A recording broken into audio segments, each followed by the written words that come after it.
persona está expuesta a los 365 días, pero a lo mejor si yo restringo eso y digo, bueno, ya solo puedes estar expuesto 5 días al año, podría bajar ese valor de riesgo. O bien puedo bajar la biodisponibilidad. La biodisponibilidad es la facilidad que tiene la sustancia de estar disponible para ingresar al torrente sanguíneo, si ustedes requieren. Por ejemplo, en el caso del plomo, lo que se hace, o lo ha hecho y lo hizo Peñoles acá en México, es pasar la forma del plomo a una forma no biodisponible. Lo que hicieron fue agregar fosfato y ya con esto bajaron la biodisponibilidad y pudieron tener valores de concentración de plomo más altos, más arriba de lo que marcaba la norma. La siguiente. Si la sustancia es no cancerígena, no calculo una probabilidad, calculo un cociente.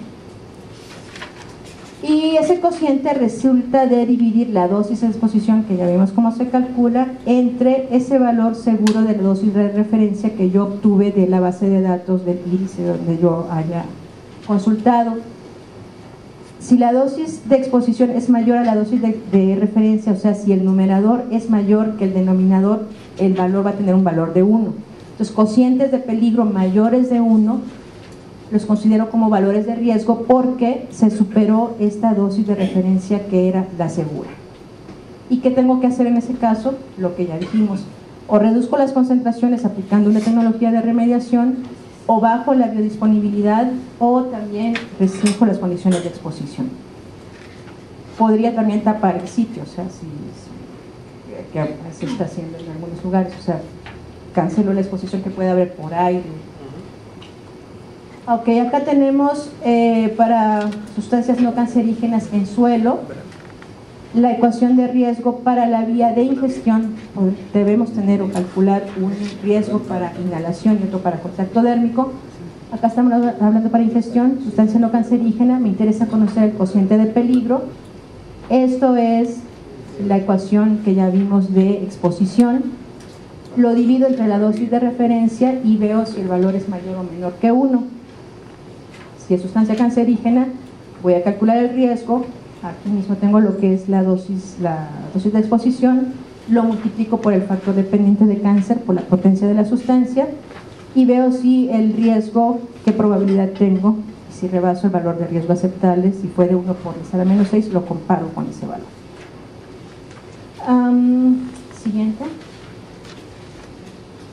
Si yo rebasé ese valor de riesgo aceptable, cualquiera que este haya sido, y yo quiero reducir entonces la concentración, quiero aplicar una tecnología de remediación, ¿cómo voy a saber a qué valor tengo que reducir la concentración en el suelo? Estamos hablando de suelo. Podríamos estar hablando de agua, podríamos estar hablando de aire. Ahorita es para suelo.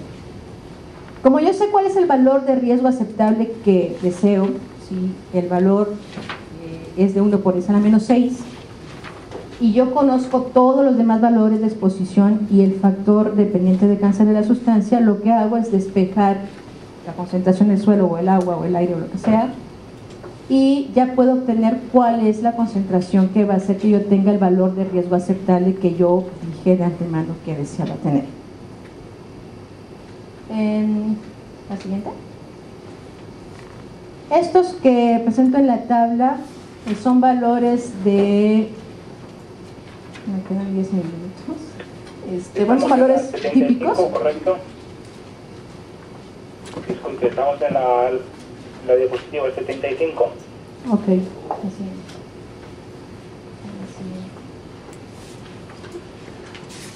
Vamos a ver lo que es evaluación de riesgo ecológico. Ya solo me quedan 10 minutos, me voy a ir más rápido. Tenemos la definición de lo que es la evaluación de riesgo ecológico, no me voy a detener ahí, la tienen en sus apuntes. Y la literatura lo que marca son 3 pasos: la formulación del problema, el análisis y la caracterización del riesgo. La siguiente.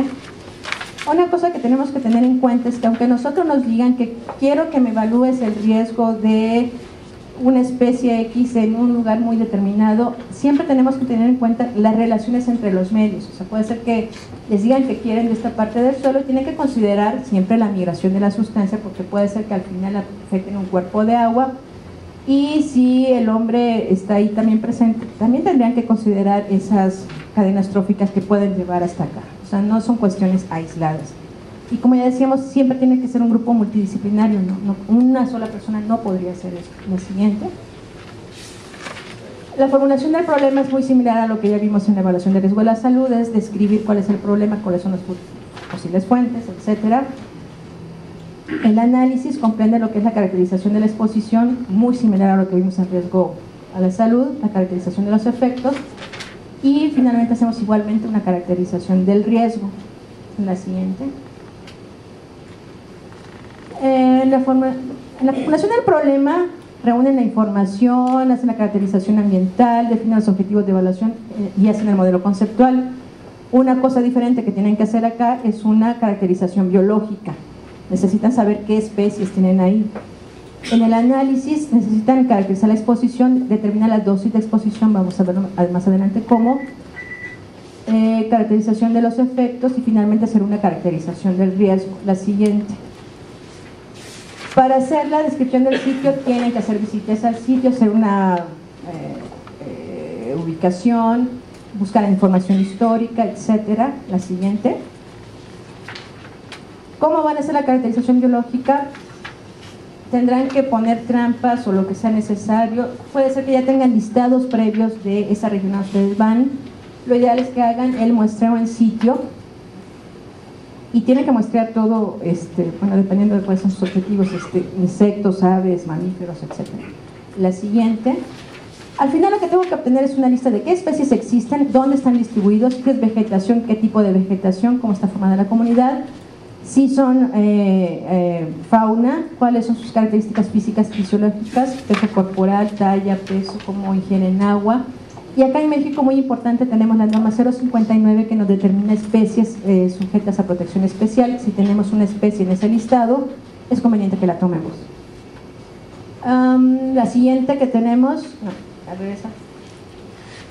Sería deseable en fauna que respondiéramos a estas preguntas de qué tamaño es la población, cómo está estructurada la población, cuál es su distribución estacional, y esto ¿para qué? Para que pudiéramos comparar cómo está ahorita una población o comunidad y cómo estaba antes del evento contaminante. Aquí en México al menos no tenemos generalmente información histórica y lo que buscamos es un sitio similar para poder comparar valores. En flora buscamos características como asociaciones de densidad, dominancia o frecuencia, o índices como el valor de importancia relativa o índice de diversidad o desigualdad. La siguiente, la caracterización ambiental, no me detengo, es toma de muestras de los medios. La siguiente, ¿cómo definir objetivos de evaluación? ¿A eso a qué me refiero? O sea, es qué característica vamos a evaluar del ambiente. Podríamos hacerlo a diferentes niveles de organización, desde el de suborganismo, organismo, población o comunidad. Lo deseable es que estuviéramos del lado derecho de la tabla. ¿Por qué? Porque la importancia ecológica es mayor y podría reflejar mejor lo que estamos viendo ya a nivel del sistema.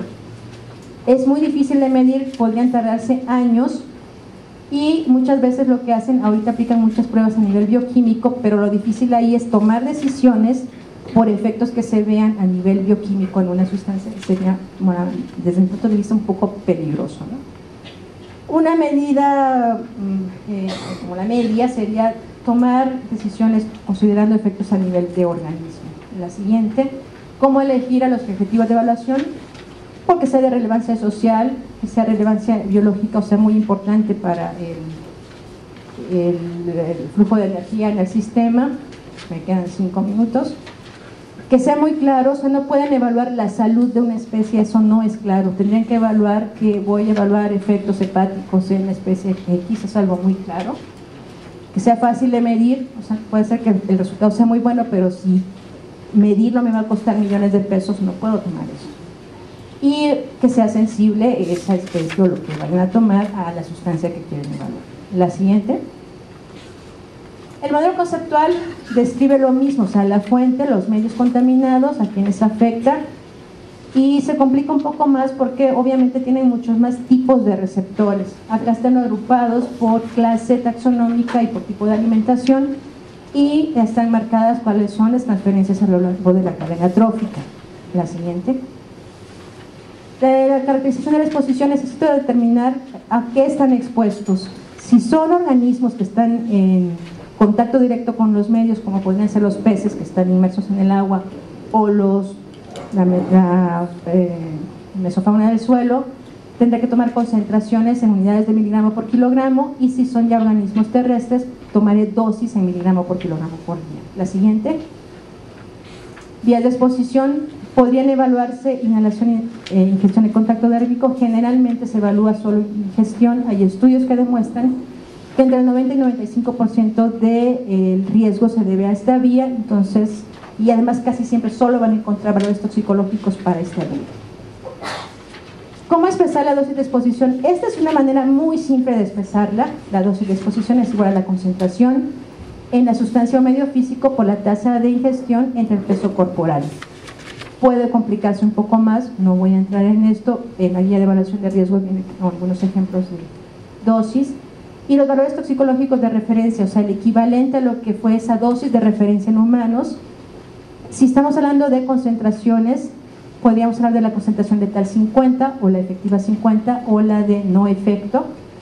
Si son dosis, la que nos interesa es esta de arriba, que es la NOAEL, que es la dosis de efecto adverso no observado, que es la dosis máxima en una prueba toxicológica a la que no se observan efectos adversos, y me interesa a nivel crónico. Puede ser que solo encuentren dosis letal 50 o la dosis más baja, la LOAEL, la dosis más baja de efecto adverso. Y si solo tienen LOAEL o LD50, tendrían que hacer extrapolaciones a obtener la dosis NOAEL en crónico. Hay ecuaciones para hacer eso, no me detengo en ello. Siguiente. ¿Cómo voy a caracterizar el riesgo? La EPA marca 6 formas, las 3 más usadas son las que les muestro acá. Uno es el estudio de observación en campo, decir cómo está ahorita y cómo estaba antes. Puntuaciones y categorías, el evaluador decide categorías de evaluación, da puntuaciones, suma esas puntuaciones y a criterio decide entre 0 y 10 es un riesgo bajo, entre 10 y 20 medio y así, muy subjetivo. Y el más usado es este, que es el cociente de peligro. Calcula una dosis o concentración de exposición, lo divide entre el valor toxicológico de referencia. Tendría que encontrar una dosis toxicológica para cada especie y sustancia. Calculo el cociente, si es mayor que 1, la especie está en riesgo. Y tendría que hacer algo en consecuencia. La siguiente. Acá nada más les presento lo que es la portada de la guía técnica para orientar la elaboración de estudios de evaluación de riesgo ambiental de sitios contaminados, que emitió la Semarnat en 2006. Podrán encontrar ahí mucha información. Es una guía nada más, no es una ley, es para orientar. La siguiente. Acá nada más en esta tabla les quiero remarcar que la guía marca 4 niveles de evaluaciones de riesgo: el nivel 0, el nivel 1, el nivel 2 y el nivel 3. El nivel 0 se referiría a que no necesito aplicar valores toxicológicos de referencia porque no voy a evaluar biota. El nivel 1 es que sí necesito evaluar, necesito valores toxicológicos de referencia, pero no tengo la información exacta para la especie o sustancia que me interesa y tendría que aplicar valores subrogados. El nivel 2 es que necesito esos valores toxicológicos de referencia y sí los tengo para la especie y sustancia que yo requiero. Y el nivel 3 es si me voy a ir a hacer bioensayos. O sea, que ya voy a probar con mi especie en un laboratorio. Este es un esquema general de lo que dice la guía de evaluación. Ya se me acabó el tiempo, entonces es la última. Caracterizan el sitio, hacen una evaluación de la movilidad de los contaminantes. Ya sé qué contaminantes tengo y qué especies. Me pregunto si existe información toxicológica de los contaminantes o especies que me interesan. Si sí la tengo, me podría pasar al nivel 2. Si no la tengo, tengo que hacer la evaluación al nivel 1, tomando sustancias y especies subrogadas, o sea, sustitutas que no son las mías, donde el nivel de confianza es muy bajo, la incertidumbre es muy alta. Si el cociente de peligro es mayor que 1, es decir, si el numerador fue superior que el denominador. Si sí pasó eso, tengo que evaluar la aplicación en niveles superiores, en nivel 2 o nivel 3. Si no lo rebasé, entonces no requiero hacer nada y lo mismo aplico para los siguientes niveles. En la siguiente. Esa es información bibliográfica y sería todo. Muchas gracias.